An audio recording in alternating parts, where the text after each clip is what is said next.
Ladies and gentlemen, on today's show, we are interviewing a man who seems to have lived 3 separate successful careers all during the same lifetime. He's been a New York Times bestselling author. All right, Brostradamus, I'm taking over the read here. I feel like I could bring more sizzle, more heat to this read, to this hype intro. Cue up the hot music. Get me fired up. Let's do this.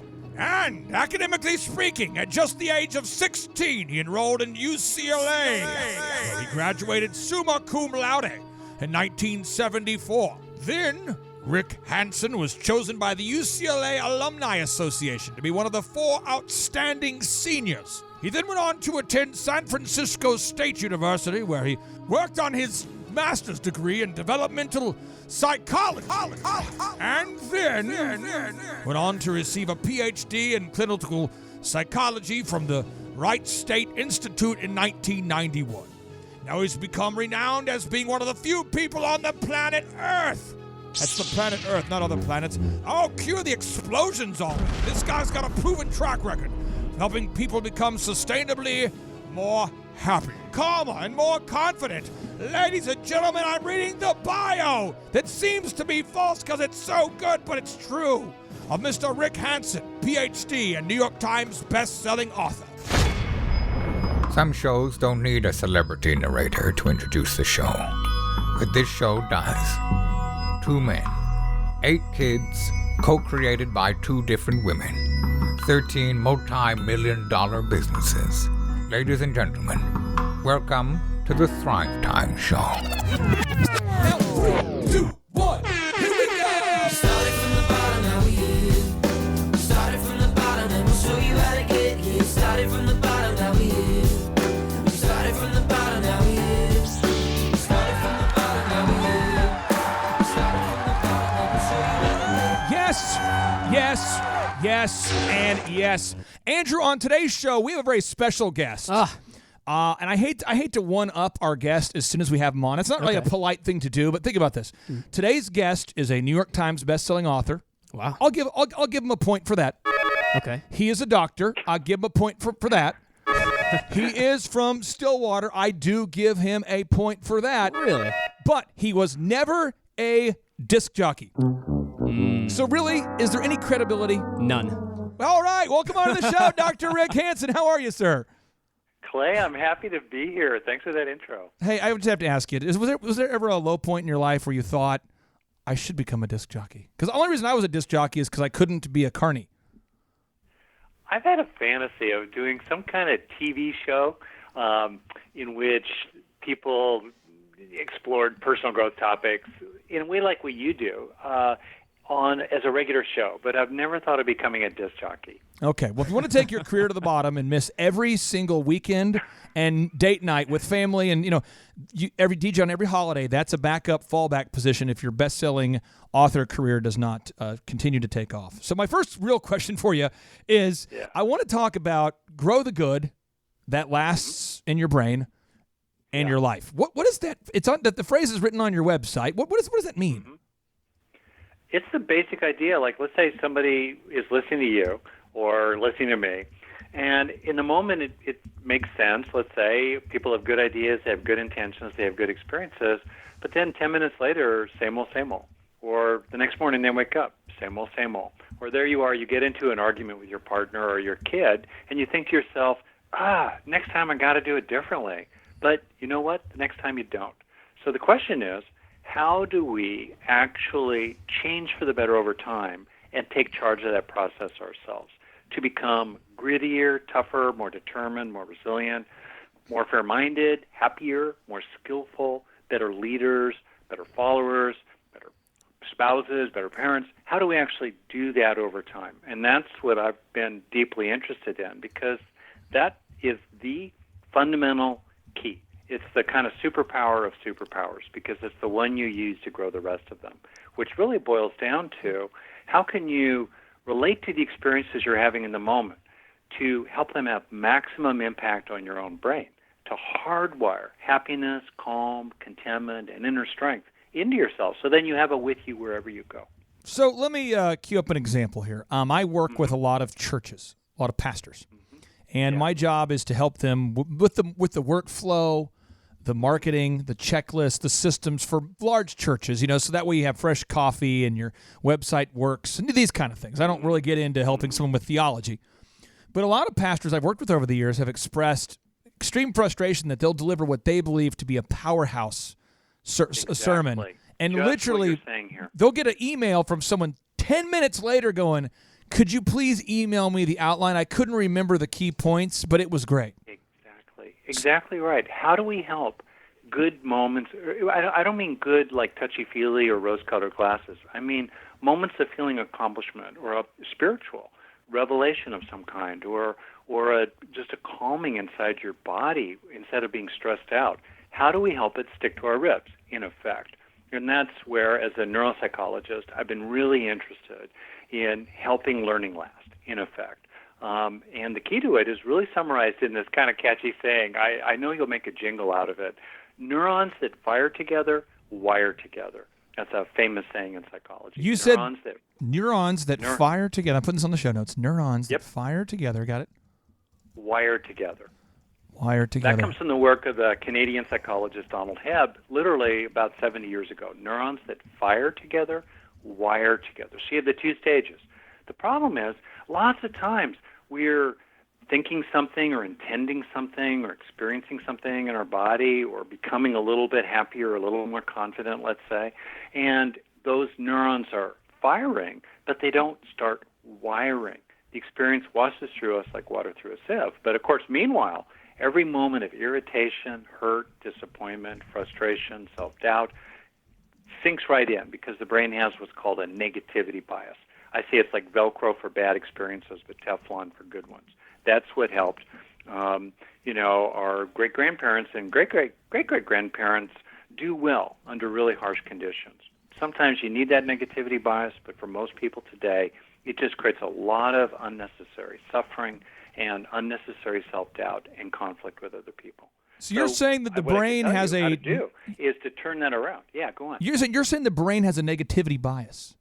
Yep, I and hundreds, maybe more, researchers and scholars say the brain has a negativity bias. Yep, very, very well established result. It's really remarkable. Think about it. You go through your day, right? Yeah. 10 things happen with your partner or your boss, and 9 are positive, 1 is negative. What's the one you obsess about for the rest of the day? It's the negative one. Or think about interactions. Research shows that little quarrels, little tiffs, or serious conflicts have much more impact than positive interactions. That's why positive interactions from the perspective of the other person need to vastly outnumber negative interactions with you for any kind of good, strong, long-term relationship. That's a keeper of a finding. So the takeaway point for me is to see the tough things. My dad grew up on a ranch he was born in 1918, grew up in North Dakota in the Great Depression. My mom was raised by a single mother, restaurant hostess. They had to really see the tough things. It's important to see the tough things, but to be able to see the tough things and to do something about them, we need to grow strengths inside, resources inside. And we grow those inner strengths, as science shows, by helping our experiences sink in. The how of that is actually incredibly easy. It just takes a little mindfulness and deliberate effort. But many, many people routinely flow through their day. They're having one useful feeling or idea or intention or way of acting after another, but they don't grow from it. They're no wiser, they're no stronger when they go to sleep than when they woke up in the morning. So that's what my work really focuses on, how to steepen your growth curve, your learning curve, your return on investment, in effect, from the experiences you're having each day, so that your rate of return is much greater every single day of your life. So let's just say, as an example, we just interviewed Dan Millman on the show. The famous. I know Dan. Okay, so we just had Dan on the show. So you remind me of Dan. Your overall tonality. I figured you guys would have some. That's interesting. It's California. Maybe it's that California vibe, but I don't know. But anyway. So you guys are. Great guy. So let's say he was a world-class athlete. I'd be happy to be compared to him. Well, let's just say that we have, one of our listeners listens to the Dan Millman show, and they say that show is good. Help the listeners right now on a very practical level. Help the listeners to create this lasting memory of something positive or this lasting happiness. Walk us through the simple practical steps. How do we do it? Yep. the simple steps are summarized in that great little saying, neurons that fire together, wire together. So first, you have to experience whatever you want to grow. Maybe you're thinking about a new idea. That's good. Or you feel in your body a sense of calm strength.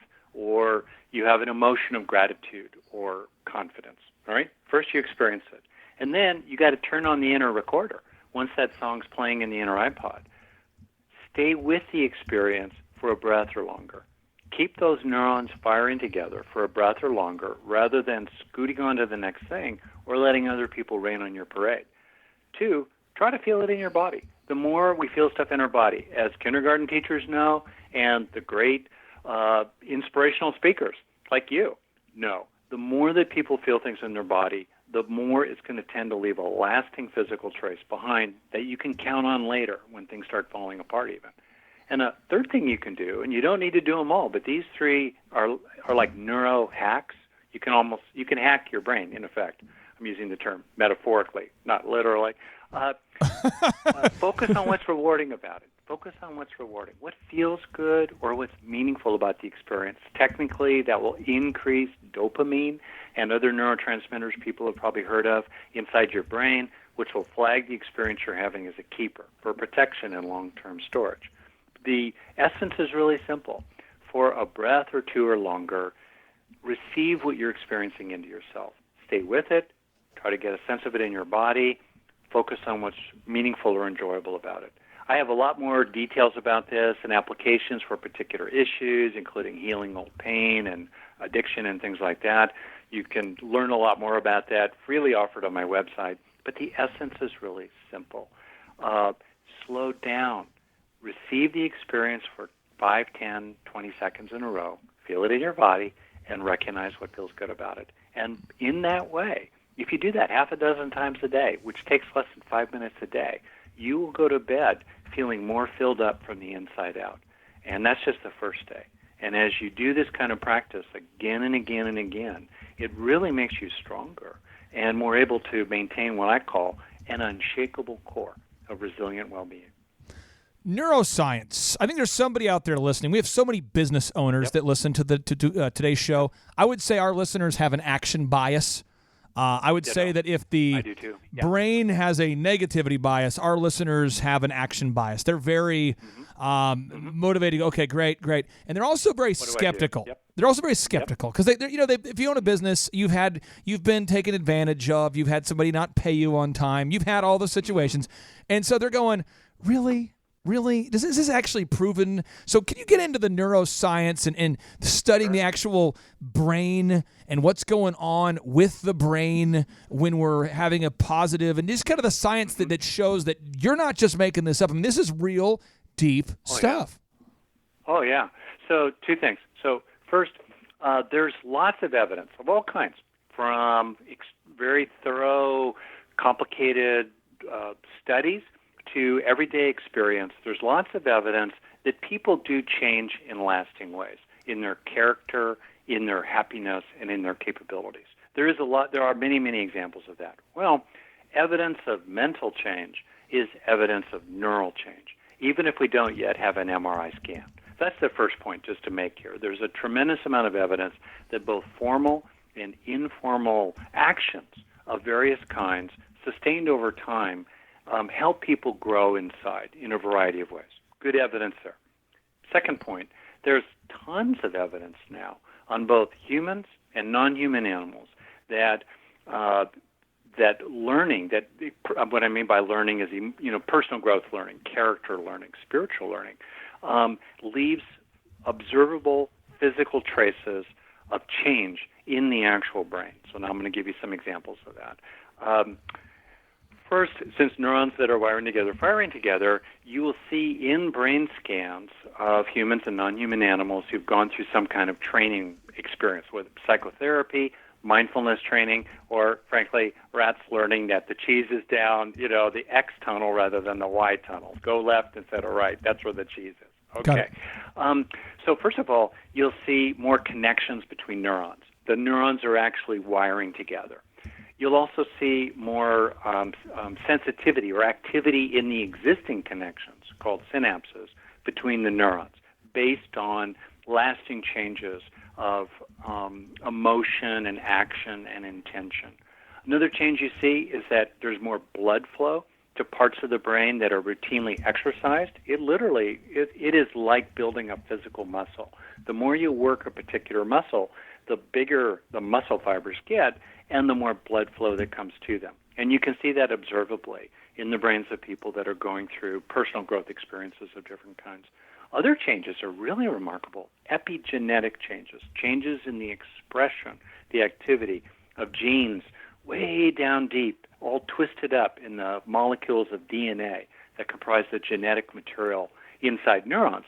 And so, for example, people who routinely practice relaxation in a systematic way, not just exhaling once in a while before putting, let's say, but in a systematic way, 5-10 minutes a day, they really practice relaxing their body deliberately. They have improved expression over time of genes in their brain that calm down the stress response and therefore make them more resilient. Those are epigenetic changes. I could give other examples, a little more technical, but there are many, many, many, many examples that people can create lasting changes inside their own nervous system, physical changes in their brain that are the basis for changes of mind, changes of heart, changes of character, that they can then take with them wherever they go. So for me, that you're definitely right. I'm kind of I was raised by my dad, grew up on a ranch, cowboy, and there's a tough-mindedness here. I've also have a business background. And for me, the underlying basis for what I'm trying to say is that life is tough, often. And also very often, the cavalry isn't coming. Things kind of fall apart. What we have inside us is what we really have when the going gets rough, including perhaps our relationship with the divine. And so for me, the real essence of self-reliance is learning how to take charge of your own growth process, take charge of who you are becoming, which really means take charge of how your brain is changing for the better. Rick, I don't know if you've spoken to Andrew. Have you guys spoken yet, Andrew? You and Rick, have you spoken? We have not yet. Okay, Rick, this is Andrew. He takes the show notes. Yep. He helps do a lot of production after the show. Basically, he goes in and makes me try to sound a little bit better, and then leaves it the guest every time. Hey, Rick, how's it going? Andrew, good. For Christmas, Andrew, without asking me, put a mic on me. So, Rick, think about this. He mics me up here, and because he's like, what I'm going to do is I'm going to play the audio of you relaxing for Rick so Rick can tell you whether you're doing it right. So, Andrew, first off, I appreciate you for finally fessing up, but two, next time we need to do it without queuing up. I need to know about this before we have a guy like Rick Hanson, the doctor, on the show. So let me cue up the audio of me relaxing, and Rick can tell me if I'm doing it the right way or not. So Rick, about a 10-second clip here. Andrew, you're going down. Here we go. La la la,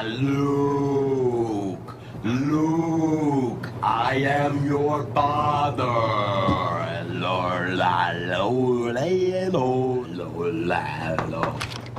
Is that relaxing the right way? I think somebody out there's listening going, how do I do it? I mean, you need to be talking into a box fan? Or? Who your father was to you. He's something there. Hey, look, let's point something out. As you exhale, your body's naturally forced to relax because as you exhale, get ready for a fancy word here, the parasympathetic wing of your nervous system controls exhaling, and that part of your nervous system also calms you down. Sometimes people joke, they say it's the rest and digest part of the nervous system. After a big, holiday meal, super chilled out, the parasympathetic nervous system's involved. It's the sympathetic wing of the nervous system. That's the stress response, fight or flight part, and it controls inhaling. So your breath, your heart rate naturally slows, and your body naturally calms as you exhale. So here's a little trick. You can do it in the middle of business meetings when no one can know what you're doing. Aha.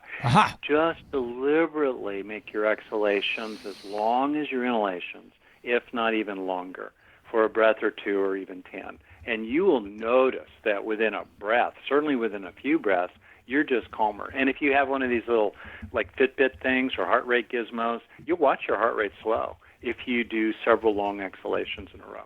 That's a little trick right there you can use, and no one needs to know you're doing it. I would like to ask you some questions that I have about creating new neural pathways and retraining the brain. Years ago, I read this book called The Magic of Thinking Big. And if you grow up without money and you see money as a bad thing, because this is what happens. A lot of people view people who are wealthy as bad. They view them as greedy or whatever. And so if you're raised with that kind of mindset, and now, but yet you find yourself needing to earn money so you can pay the bills. I mean, here my wife and I, now we have hundreds of employees, but at the time we couldn't afford air conditioning. We couldn't afford heat. We live in an apartment, and I had 3 jobs at Applebee's, Target, and DirecTV while trying to start what would go on to become the nation's largest wedding entertainment company called DJConnection.com. But I was trying to retrain my brain, and I wasn't sure about neural pathways. I never heard of these concepts. But I remember he had this quote. He said, "The mind is what the mind is fed." Yep. And I made a decision. I'm only going to watch positive movies, only movies that are like positive, that are documentaries like about somebody overcoming adversity, something like that. I'm only going to watch those kind of shows where the entrepreneur lives happily ever after, or to read autobiographies from people who are 10 times more successful than I could ever hope to be. And as I started reading all these books, I started noticing that I always saw success as inevitable if I followed these systems, whereas before I thought, well, you got to be born with it. The rich get richer. You got to have money to make money. And I actually now don't even relate to my old self. Was I doing something with my neural pathways, or what was I doing? Great question. Well, first, to the point, your mind, in a general sense, not just your intellect, but your whole being, has changed, obviously. If you feel different on the inside, and especially your wife or your partner notices that you're different on the outside, you've changed. And for that change to occur, things have to also change inside your nervous system. So you're an example of, I'm sure, if we could do a before and after, brain scan, particularly with the kind of technology that's going to be developing that's even more penetrating than what we have currently in terms of seeing what's going on, we'd see a different brain today than, let's say, 20 years ago. Point one. Point two, the whole idea of focusing on what you're feeding yourself, I think is profoundly important. And you see this fable, I'm sure you've heard it, of the 2 wolves. The story is told in many traditions. The idea that basically inside us are 2 wolves, one of love and one of hate, and everything depends on which one we feed each day. And you can generalize that story to other things, like, do you want to grow confidence? Do you want to grow the wolf, if you will, of feeling that you too deserve to be successful if you work hard and stick with it over time? What is it you're trying to feed? Or are you trying to feed resentment or self-criticism or needless anxiety or old feelings of hurt and shame that you really could afford to put behind you, right? Which wolf do you feed? And you're exactly right. You were feeding the neurons, as it were. You were firing the neurons that were involved with inspiration and hopefulness and a sense of possibility.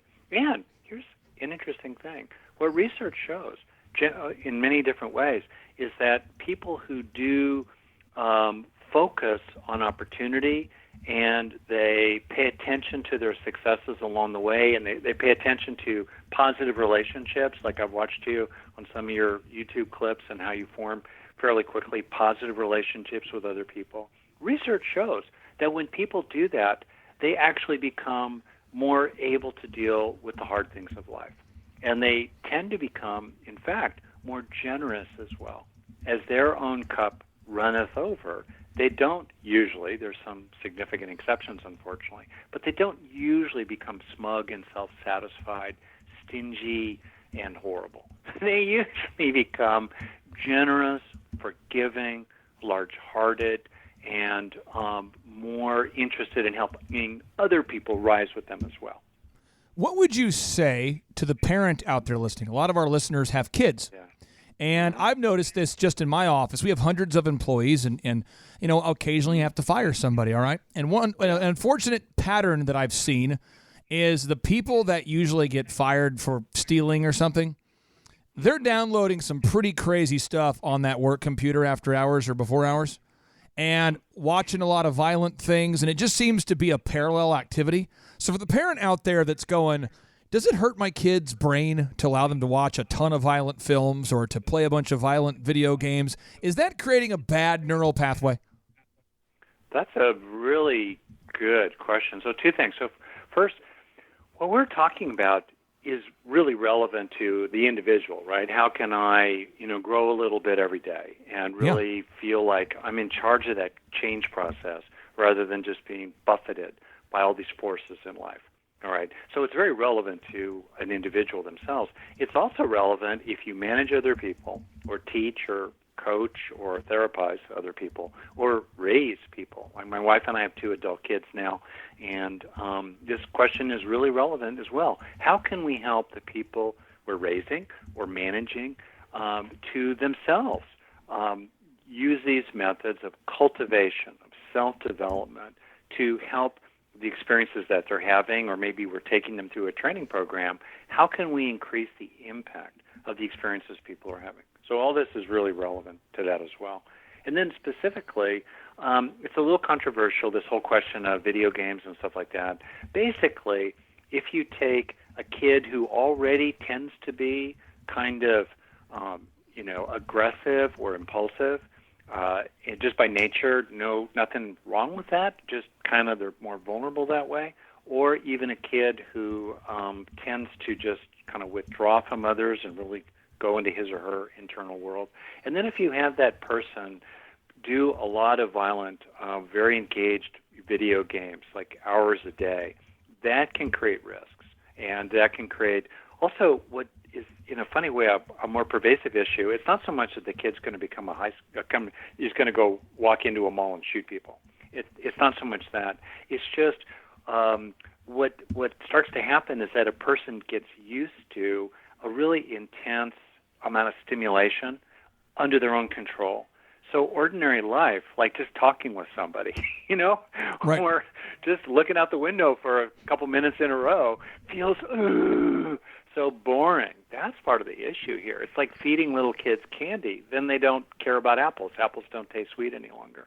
So my own rule of thumb, I'm a psychologist, and I've worked with a lot of schools and a lot of families, and my actual first book was about taking good care of mothers and their partners over the long haul, for everyone's sake, including theirs. What I would tend to tell people is watch what the results are. If this is a kid who's really thriving in lots of other ways, making grades that are equal to their ability, they have friends, they're not doing crazy stuff, they're not driving you crazy, if they're consuming media an hour or 2 a day, okay. On the other hand, if that kid is in trouble and, locked in their basement playing shooter games 10 hours a day, chatting online with weird people in the middle of the night, that's where I think parents need to exercise authority and put their foot down. Rick, I'd like for you to walk us through what you mean by well-being. On your website, rickhanson.net, if you go up there, you have a lot of free content available for everybody. There's so much good information there. And you do write a little bit about well-being. What do you mean by well-being? Great question. I mean by that a deep sense inside yourself, deep down inside yourself, of feeling relatively peaceful, contented, and loved and loving. And the reason I say those 3, think about it: safe enough, satisfied enough, connected enough. It'd be nice to have more, right?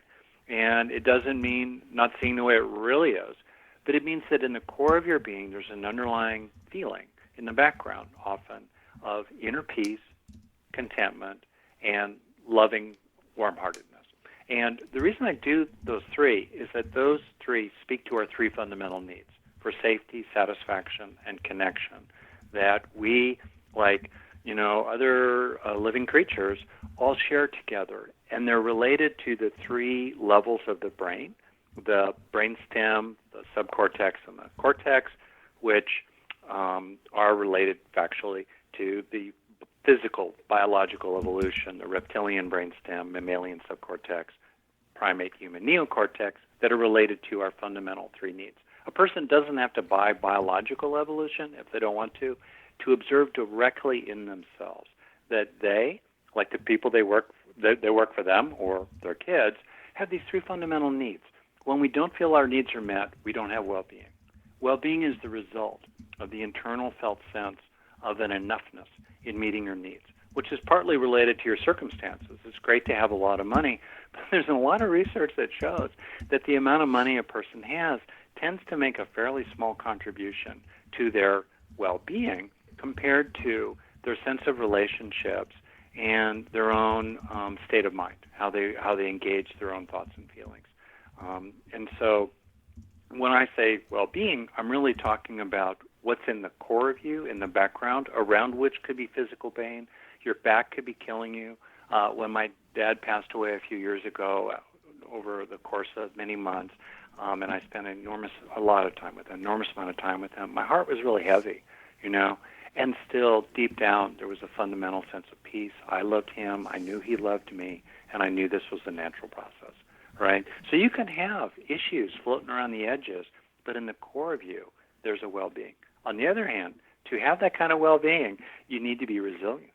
Well-being without resilience doesn't last very long in a changing and challenging world. And so for me, the two go together. I talk about resilient well-being. That's why I use the language, the unshakable core inside yourself of peace, contentment, and love. Have you ever spent any time with Ray Dalio? No, I know the name. I haven't spent any time with him. He's, the billionaire hedge fund manager, and the way you are speaking reminds me of Ray. And he wrote a book called Principles, and one of the excerpts that I highlighted here in the book, he says, having the basics, a good bed to sleep in, good relationships, good food, and good sex is most important. And those things don't get much better when you have a lot of money, or much worse when you have less. And the people one meets at the top aren't necessarily more special than those one meets at the bottom or in between. And he was just hammering home he's a billionaire, and the food can't get that much better. It's still an organic avocado, Oh, I think honestly about how ordinary people today live better than kings did 100 years ago. Except do we notice it, right? And one of the things for me that's a really good takeaway from the kind of methods I'm talking about here with you is that it helps you really maximize your pleasure as you go through your day. You start to be able to literally just look at, I'm looking out my window at like leaves, literally in your backyard, and go, wow, those are beautiful leaves. Honestly, without drugs, I think even in a more ultimate way, picking up on what you said about working with many pastors. One of the things that also interests me is to help spiritual insights really sink in, and to kind of take with you over the rest of your day, or for the rest of your week, maybe something you hear, at church on Sunday, so that it's with you in a much more ongoing way. You have this program that you have come up with where on rickhanson.net, that's Rick, HANSON.net, where it reads, change your brain for the better with a year-long program for lasting happiness, confidence, and peace of mind. Rick, what's this all about, this year-long program?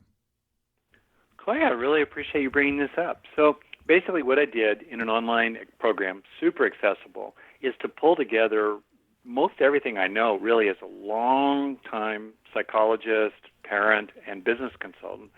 What are the essentials of the 12 inner strengths, I call them, that as you grow them, you build up this core inside yourself that's in you, so no one can take it from you, and you have it with you wherever you go. You build up this core inside yourself of calm, well-being, and happiness. And so that's what that program's about. It takes people through a sequence of steps in terms of changing their brain for the better. It takes about an hour a week if you want to do it over the course of a year. It doesn't take a lot of time. It's grounded in science. There are lots of ways for people to access it. They can connect to it in different ways. Sometimes people just listen to my guided meditations, and that's what they do. Other people like to see our guest experts of different kinds, people who are really well-known in psychology and in mindfulness as well. So that's what that program is about, and people can see more. There's a money-back guarantee. If you're a therapist by any chance, you can get continuing education credits for doing it.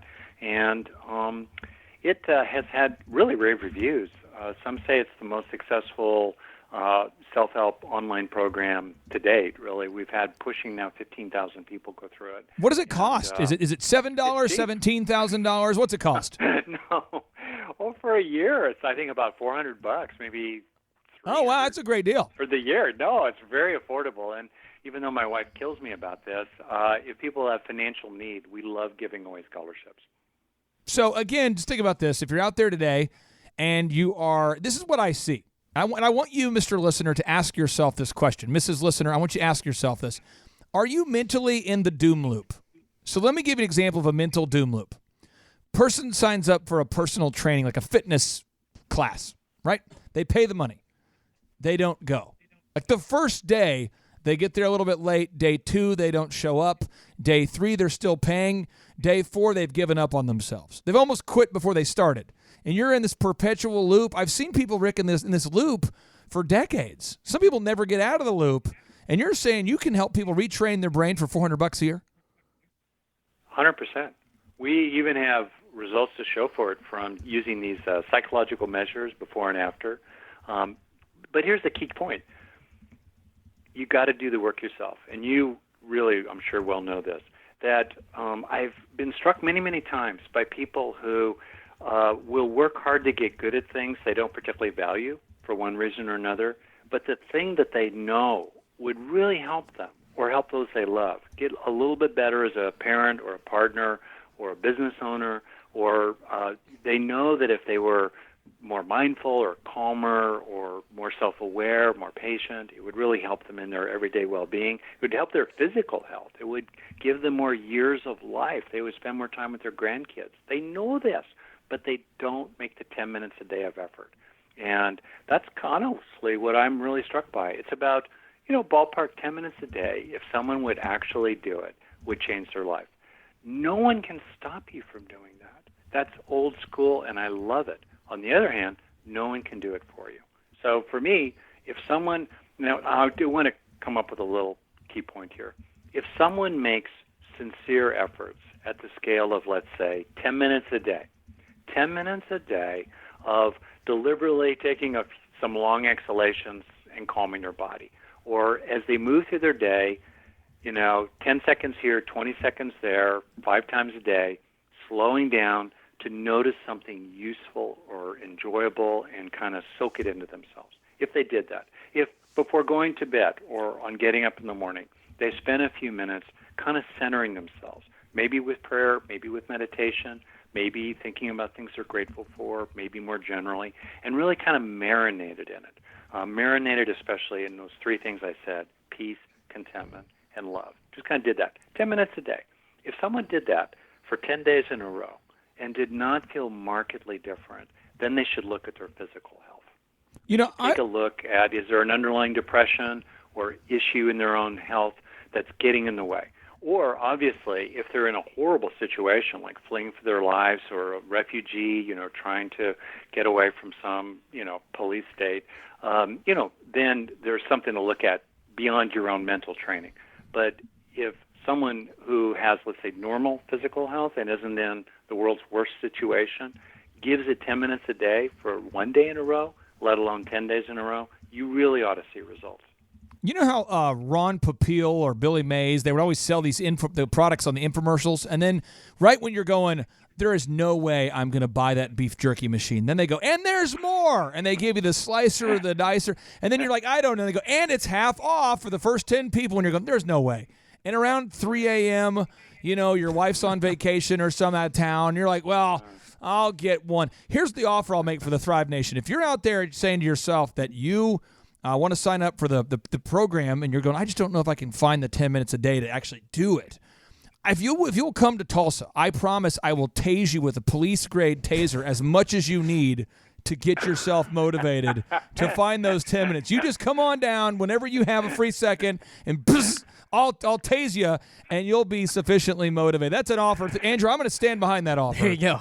No one's calling right now. Okay, but they can get this. I don't know why. I don't know why. It's weird. You are awesome. That is great. Now, neuroplasticity. It's poignant, isn't it? Yes. In Tibet, there's this hell. They talk about this kind of hellish realm, what they call hungry ghosts, and these are creatures with enormous powers, and enormous appetites. Like they're visualized as having huge bellies, but their capacity to satisfy their appetites is represented as a pinhole of the mouth.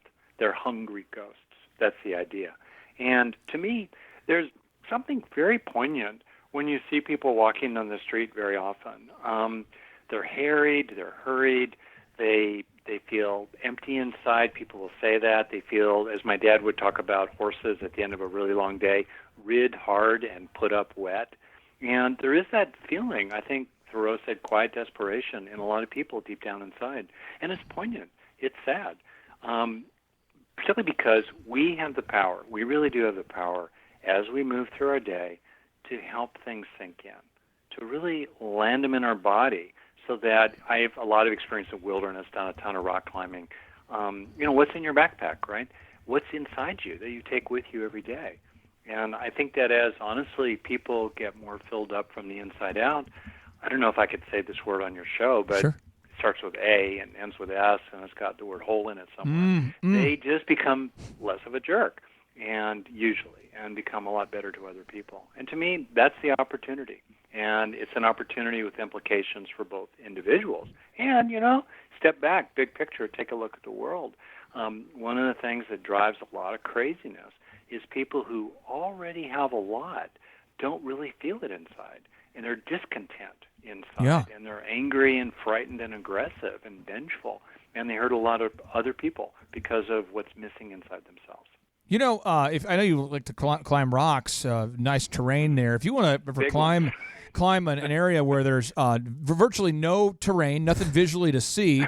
If you want to climb a sod farm, you got to come to Tulsa. I mean, that right there. You want to climb a completely flat terrain with nothing to see, and the weather's probably going to be bad. It's either going to be hot and humid, or I don't know what you're doing out there in California. I mean, if you really want to push yourself and adjust your mind and have a mind-altering experience, I would suggest come to Tulsa and climb a sod farm, which leads me to my next question. Speaking of climbing sod farms, neuroplasticity. Yeah. Okay, neuroplasticity, what does that mean? Fancy word. Plasticity just means the capacity of something to physically change. So neuroplasticity is the capacity of our nervous system to learn from the experiences we're having, for better or worse. And it's a sword that cuts both ways. So as you said earlier, related to what you're feeding inside yourself, where are you putting your attention, right? If people do it, is common, and spend a lot of time every day ruminating, beating themselves up, resenting other people, rewinding conversations, woulda, coulda, shoulda. Why do they have so much? Why do I have so little? Drowning in envy. When people do that, they change their brain for the worse over time. And there's a lot of, again, research evidence that shows physical changes, including, for example, maybe people have heard of the amygdala. There are actually two of them in your brain. It's like the alarm bell of the brain. Yeah. It goes off when we see danger. Okay. Well, if people who ruminate on resentments and anger and things that they're scared of, their amygdala, that alarm bell, gets, in effect, a little bigger. It gets more sensitive, and it's much more on a hair trigger. And other parts of the brain that put the brakes on it become weaker and less able to calm it down. So that's one example of resting your attention on things that make you feel worse and become less effective over time. Because there you are. Neuroplasticity, you're changing your brain for the worse. Can I share with you? Way, like you and I are talking about, you can change it for the better. Yeah. I'd love to share with you. I basically put a helmet on my amygdala a couple years back. And I know the amygdala is just the almond-sized part of the brain, and it was hard. It was hard to shove the helmet into my cranium and still be alive here today. But anyway, I have no proof that this happened, but this is how I virtually did it. Psychology Today, there's an article I read that said the average American is now interrupted 91 times per day. Another article said 85 times per day from their smartphone. And I got to thinking, I have thousands of customers, literally thousands of customers at different businesses. So my partner and I, we have the elephant in the room. It's a chain of men's. It's like a country club for men's haircuts. And we have thousands of members, and the vast majority are super happy. But we've discovered that if a man or a woman cuts your hair 33 times, every 33rd time they will make one mistake. So it's like a 2 or 3% error rate. And most people are gracious and kind, but some people immediately take to social media to write me a message that says something tactful like, "You suck," or they'll go on Google and write a nice review, something tactful like, "Did I mention you suck on the Facebook message I sent you? Because you suck." Or people will take a picture of a vacuum and say, "I thought of you. Here you go." And people will get very personally aggressive because it's keyboard warriors. They're not talking to anybody, so there's no immediate buffer of tact, social nuance, whatever. And I discovered I was getting at least, no exaggeration here, Rick, at least probably 10 complaints a day, because my partner and I, between the two of us, there's 13 multi-million-dollar companies. So we're getting at least, several a day every day. We're getting thousands of happy customers a day, but as a percentage, I'm getting, some people that are mad every day. So I turned off all my push notifications. So I don't ever look at social media ever. Like never, ever, never. Don't look at it all during the day. And then on TV, I don't watch TV. So I don't see the newest Trump scandal or somebody claiming that Obama's from a different country, or I don't see people throwing rocks at each other and blowing things up. I don't even see that part. So I'm always in like a flow state now, and I'm very happy all the time because I don't even know what's going on except for each morning when I get to work. We've already had a protocol for how we deal with social media feedback and complaints. And if it reaches a certain level, then it gets to me. But I was able to kind of guard myself because I was perpetually, the average person gets 85 interruptions a day. I bet you I was getting 300 a day. It's crazy. So I just set those boundaries for myself. And I got that idea from a Daniel Goleman book on Emotional Intelligence 2.0 where he's talking about how you had to create digital boundaries.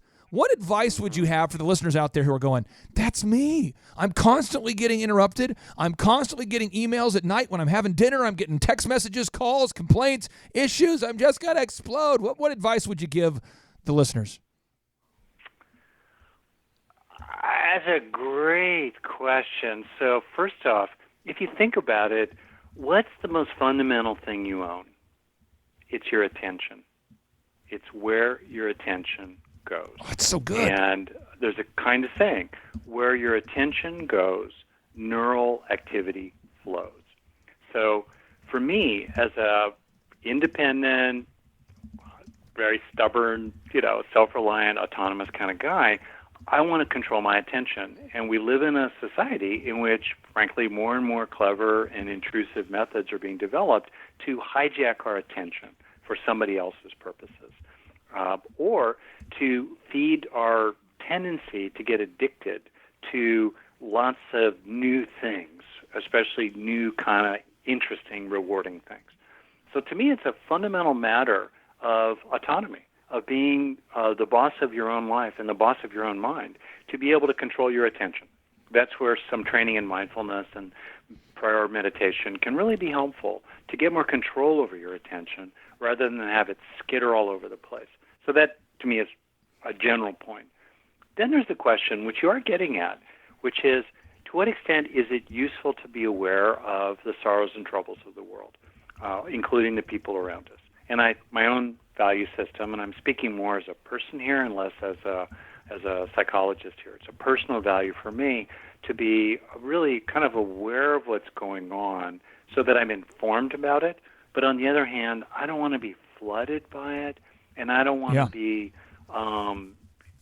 consumed by it or addicted to it, right? I know people who have to check their phones every 10 minutes. What's the news? What's the news? Well, the news is usually the olds. It's like these traffic reports in the morning. It's the same story. I went into the future real quick, and I have the news for for tomorrow and then next week, too. This is the news. President Donald J. Trump pissed someone off.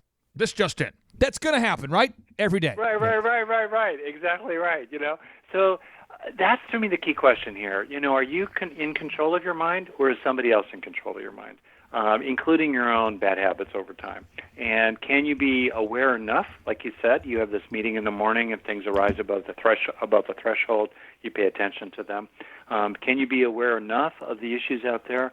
And on the other hand, can you move on to the opportunities that surround you, to the good news that surrounds you, not looking at the world through rose-colored glasses? I don't believe in positive thinking. I believe in realistic thinking, but one in the context of recognizing that we've got a negativity bias, that tends to make us obsessed with bad news and overreactive to it. Meanwhile, we're missing all these opportunities. Did you say where your attention goes, neuroactivity flows? Yeah. Okay, I'm just making sure of getting this on the show notes here. That was a hot. You know, you're a rhymer. Have you ever thought about getting into the hip hop scene? People pay me not to sing. I've heard that Wu-Tang Clan is looking for a clinical psychologist or a doctor or a best-selling author to join the group to really improve the overall level of syntax and and just the quality of the linguistic knowledge bombs that are dropped in their albums. Yeah. That could be a combo right there. Okay. Now. Oh yeah, and I want to give credit because I think it's important here. So that phrase, where attention goes, neural activity flows. It's probably close to something a really wonderful guy, a physician named Dan Siegel, Siegel, has said. So people might want to also check out his work. I think it's important to give credit where credit is due. Okay, and I'm going to give big shout out to you for being the newest member of the Wu-Tang Clan potentially. Okay, now this is this is the lightning round, so we're still going to be mindful, but we're going to fire through a few questions here. So the mindful lightning round: is it possible? You have said, and I read the quote so many times, I thought I don't get it. I need to ask him directly. It says, "As the brain changes, the mind changes." But then you said, "As the mind changes, the brain changes." Can you help us understand that idea? Well, right there, we're right into deep philosophy, even spirituality. So I'm going to try to really cut to the chase here. Yeah. What it really means is if we're having experiences, right, we're feeling pleasure, we're feeling pain, we feel good about ourselves, we feel bad about ourselves. As we're having those experiences, they are being enabled by and in some sense produced by underlying physical activity. The experiences are intangible, but they exist. That's what I mean by the mind. The flows of experiences that we're having that are enabled by flows of underlying physical activity. So as the physical activity changes, as the brain changes, therefore our experiences change, our mind changes. The other side of it, though, is that by, as you said earlier, focusing our attention on what we want to take into ourselves. What we rest attention on is like a big vacuum cleaner. It's the front end of who we are becoming. And getting control over where we put that vacuum cleaner for what we take into ourselves, knowing that we've got a brain that's really good at sucking in the crud, right, is really at the heart of autonomy and self-reliance. Very old school stuff. So to me, that's part one. Part two, when you do that, you're in effect focusing your mind on certain things that are useful to you, knowing that repeated patterns of mental activity require repeated patterns of neural activity that are underlying it, and repeated patterns of neural activity leave lasting changes in your brain. So, in effect, you're using your mind to change your brain, to change your own mind for the better. And that's really the heart of what could be called, fancy phrase alert, self-directed neuroplasticity. I'm going to listen to this show twice, maybe 3 times. But I'll tell you this. I don't know. I know you have quite a bio there, and I just want to give you something else you could add to your bio. You could say that Clay Clark, first off, I'll say who? But you could say, Clay Clark gave me 1 mega point for my vacuum sound effect. So that's 1 mega point. You could use that. You get up there to speak at all your fancy events, and you say, "Ladies and gentlemen, today's speaker got 1 mega point." A good vacuum cleaner, right? Yeah, it is. I mean, everyone will be like, "I don't know what else this guy's talking about, but that neural pathway thing and that vacuum sound effect, that's what I want." Book him. Okay. Now, my final couple questions I have for you is the next 12 months here. I want to roll it back, though. Yeah, roll it back. Bring it back. Okay. Look, who do you want to become by the end of the day, realistically? Who do you want to become by the end of the week, the year? And by become, I mean who you are on the inside out. What does it feel like to be you? How much time do you spend in a state of kind of reasonable, calm happiness, or feel uptight, contracted, stressed out, freaked out? Who do you want to become? Do you want to become more skillful? Do you want to become someone that your kids aren't kind of really afraid of? Do you want to become someone who isn't so caught up in and thinking about cookies or alcohol or this or that? Who do you want to become? That's what you have power over. You have power over who you are becoming every day. And to me, there are a few things that are more sacred and moral than this matter. Andrew, I have to confess, I think we're going to sign you up for this program. Because when we came in today and you were pulling the wings off of flies. Oh, now you saw that? Yeah, we're like, this guy needs. So, No, Andrew, no. right now, I'm like, what is he doing? That's a lot of flies, Andrew. How long you been down here? Okay. Now, my final question I have for you is the next 12 months, you've got a lot of things going on in your career.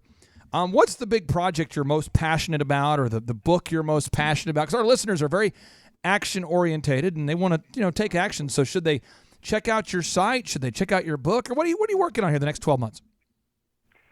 Wow, that's great. So first, check out my site. There's a lot of great stuff there. Most of it's freely offered. The programs are well-designed. They're inexpensive. They produce results. They're really good. So there's that part. Myself, actually, I'm working on a new book that's a real deep dive.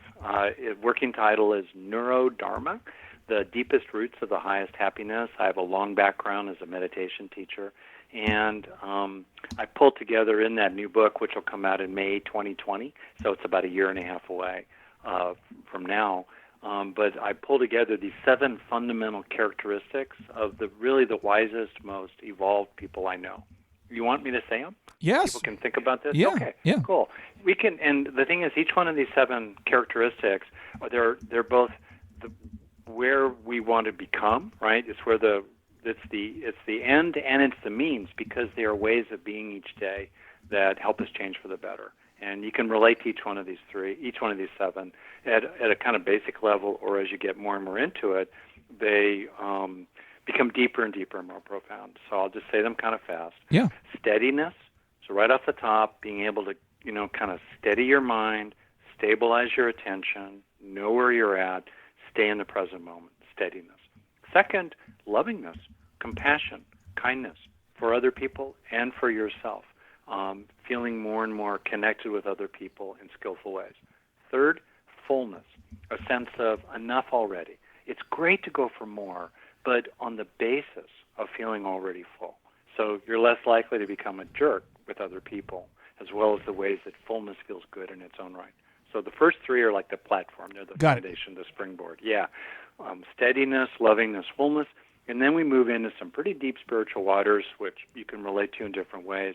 Wholeness, in which you accept yourself completely, and you have a sense of your kind of whole being, your whole mind, very open, very wide. Nowness is number 5, really coming into the present moment, letting things go quickly so they don't stick to you in problematic ways. Nowness. And then allness, feeling more and more like you are part of everything in a really beautiful way. Yeah, you're different from the guy next to you on the street, but at a larger level, you're connected all together. And that is a great way to feel less uptight about things and have more peace of mind. And then the last one is timelessness, opening into a sense of connection with the eternal, the divine, in whatever way, is meaningful to you. So those are the 7, and what I get at, especially for the first 6, is how to be embodied about them, how to actually reach down into what's known in science about the underlying physical factors of steadiness, lovingness, etc., so that you can use that knowledge to change your own body over time to support these 7 wonderful ways of being. You are a somewhat of an infinite well of knowledge about this subject, and I really do think that you've helped some of our listeners out there, and I just cannot thank you enough for taking time out of your schedule to be here, because I know you are very purposeful and mindful about where you spend your time. So again, thank you for believing in our audience and for investing the time, and hopefully this was not the worst interview of your life, and hopefully it hasn't scarred you, and this doesn't, because I know that the mind is now has a negativity bias. I don't want your spouse or someone to ask you. Velcro for bad, Teflon for good. I said that. That one you can definitely say came from me. Well, Clay, I'm very honored and very touched you said that. And also I want to say I'm very struck by your generosity. There's a generous quality you have, and that quality of generosity that you can sense in other people, to me, is one of the most important things a person can have. So thank you. Brother, I tell you what, I would love to have you on the show again. We get off, I'll give you my cell phone number, so you're just a text away if you have something, when your new book comes out. And I'd love to come back. So when we get off here, I'll give that to you. And again, Thrive Nation, in your car, in your home, in your, if you're there in the bathroom, getting ready for work, whatever, let's give a round of applause right there, Andrew. Take care. Take care. All right, Andrew, I want to make sure we're distilling what we learned today into some action steps for the listeners out there. Oh, yeah. You know this, during the business coaching program, we work closely with business owners on a daily basis. Yep. And can you not think of a client that we've worked with that has had big wins and big changes as a result of diligently implementing the systems that we're teaching them? Yeah, I can think of quite a few. Let's go with Papa Gallo's. There you go. For example, tell us about where they're located, who these people are roughly. Just give us maybe their first name, where they're located. Tell us about Papa Gallo's. Got it. So Papa Gallo's is located in Satellite Beach, Florida, and they are coming up on the highest and most reviewed restaurant in Satellite Beach, Florida. They're almost there. It's Dave and Trisha Rich, and they are just killing it. They're doing a really, really good job, and it's not because any supernatural force or luck. They're just very diligent doers. And I think that is what we're trying to underscore on today's show, is that if you're out there today and you feel stuck, you have the power, you have the capacity to retrain your brain. But to build your faith, I'm going to cue up the audio testimonial from our good friends with Papa Gallo's, based in, you said Satellite Beach, Florida? Satellite Beach, Florida. I'm going to cue up their audio testimonial, and that way somebody out there can hear from somebody other than us about the power that we all have to change. And then you can maybe Google search them, check them out, and verify they're real people. Overwhelm them with calls. Call them to verify that they are, in fact, real and that their success is, in fact, authentic, legitimate, bona fide, proven, tested, and realistic. Hi, this is Dave and Trisha Rich coming to you from Satellite Beach, Florida. I wanted to list a few of the wins we've had since we started with Thrive 15. We've completed group interviews. We're fully staffed. We've received over 100 Google reviews to increase our Google rating, and we now have more money in the bank than we have ever had, thanks to the Thrive coaches. Thank you. Good night. Andrew, I'm not the kind of guy that would want to play the same part of the clip over and over and over again to hammer home a point. Right. I typically would not do that kind of thing. Typically not. Right. But I think maybe the listeners might have missed just a small little detail that Trish, right? Yep. Trish? Yep, Trisha. Trisha. Yep. And Dave. Yep. Who are in Satellite Beach, Florida. Yes, sir. And their company's called Papa Gallo's Pizzeria. Correct. That they might have missed out on. So I don't typically repeat things over and over and over to hammer home an idea. But let me repeat something again to hammer home an idea. And we now have more money in the bank than we have ever had, thanks to the Thrive coaches. Thank you. Good night. I'm not really sure what she just said. Let me play it back one more time. And we now have more money in the bank than we have ever had, thanks to the Thrive coaches. Thank you. Good night. If you are out there listening today, we believe in you. You do have the capacity to change, but you got to take some action. Either book a ticket to a workshop, give us a call, set up a 13-point consultation, check out thrivetimeshow.com, sign up for the online business school. Do something. We have a scholarship available for you, so if you can't afford it, now you can. Seriously, if you want to move forward in some capacity and you can't afford it, just email us to info@thrivetimeshow.com. We have never let finances stand in the way of helping somebody who is sincerely willing to put forth effort to be able to do it. I mean, if somebody is financially in a spot where you're saying, I don't have the money right now to attend a workshop or to do coaching or an online school, we have so many scholarship options available for you, and you don't have to pay us back. Andrew, as always, we like to end each and every show with a boom. So here we go. 3, 2, 1, boom.